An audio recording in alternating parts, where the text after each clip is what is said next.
Hello दोस्तों, कैसे हो आप लोग। आज हम पढ़ेंगे लिफ्टिंग और पियर्सिंग द कॉर्पोरेट वेल। तो चलो वीडियो को शुरू करते हैं।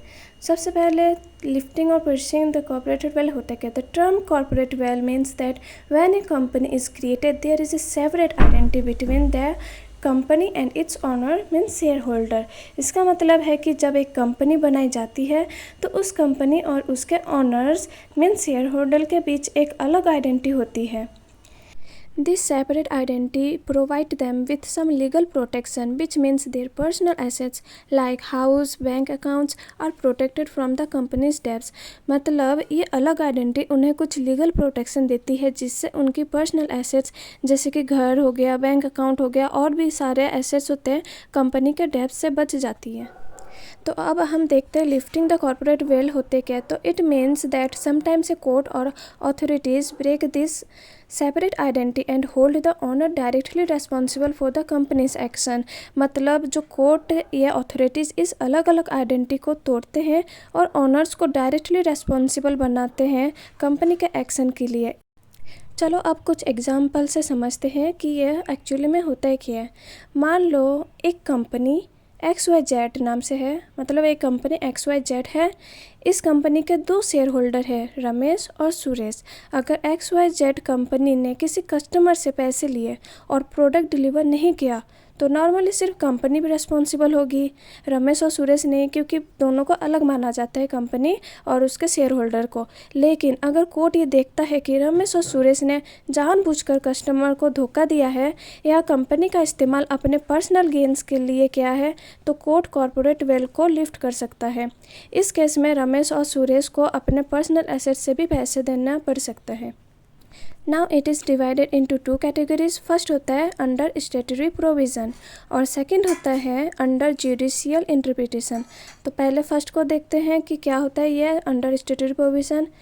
तो बेसिकली ये तब होता है जब लॉज या स्टेट्यूट्स खुद ही कुछ स्पेसिफिक सिचुएशन में कॉर्पोरेट वेल को लिफ्ट करने का प्रोविज़न देते हैं।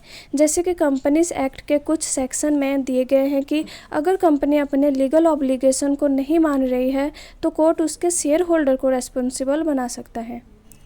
The Companies Act and some other acts impose personal liability of directors, promoters, officers, etc. of a company in certain cases। मतलब कंपनीज एक्ट और कुछ अदर लॉज एक्ट कुछ खास सिचुएशन में कंपनी के डायरेक्टर्स, ऑफिसर्स और प्रोमोटर्स को उनकी पर्सनल रिस्पॉन्सिबिलिटी के लिए जिम्मेदार बना सकते हैं।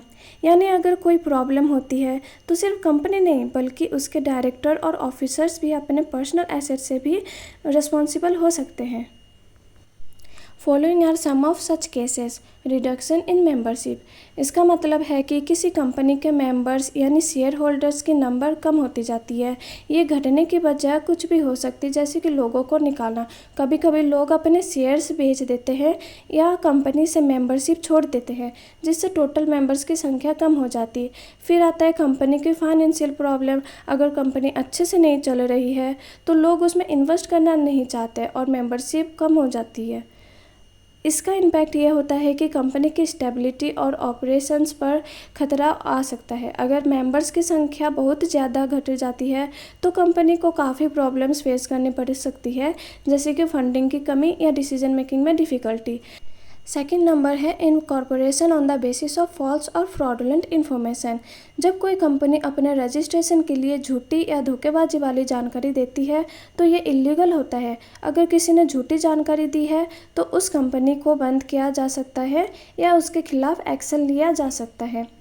थर्ड पॉइंट आता है misleading statement in the prospectus. Prospectus एक डॉक्यूमेंट होता है जो कंपनी की फाइनेंशियल पोजीशन और ऑपरेशंस के बारे में इंफॉर्मेशन देता है। अगर इसमें गलत या मिसलीडिंग स्टेटमेंट्स है तो इन्वेस्टर को धोखा मिलता है और कंपनी को इसके लिए लीगल एक्शन का सामना करना पड़ सकता है। ये हमारा यहाँ पर 3 पॉइंट हो गया। बाकी का वीडियो मैं नेक्स्ट वीडियो में अपलोड कर दूँगी। Thanks for watching.